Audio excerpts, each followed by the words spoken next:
Alam niyo ba na dito sa Santa Ignacia, Tarlac ay mayroong hidden gems? Ito yung tinatawag naming Darawan. O di ba ang ganda? Dito lang yan sa Barangay Kalipayan, Santa Ignacia, Tarlac. Pero ang alam ko, kukunti pa yung mga nakaka-appreciate nito, kukunti pa yung mga nakaka-discover. Bale, ito is malapit lang din dun sa sinasabi nilang Trevor Hills.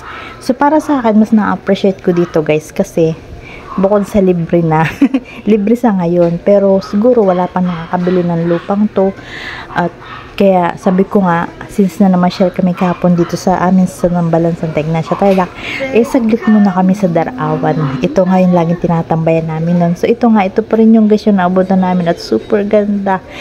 Dito is free lang. So pag pupunta kayo dito, sa mga gusto nyo pumunta, is dito lang yan sa Barangay Kalipayan. Napakaganda guys.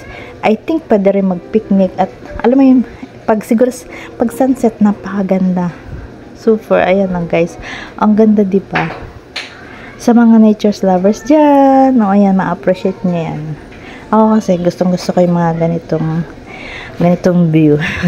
Lalo yung sunset at saka sunrise. Dito yan maganda guys. O diba? So nag-picture take na lang din kami. At take note ha, free lang yan. Free. Free sa overlooking. At yun lang guys, share ko lang ang hidden gems ng Santa Ignacia, Tarlac. Sa mga gustong pumunta guys, malapit lang yan. Hanapin nyo lang ang Barangay Kalipayan, Santa Ignacia, Tarlac. Yan yung sinasabi naming Darawan. Kilalang kilala yan dito. Yun lang guys. Bye-bye!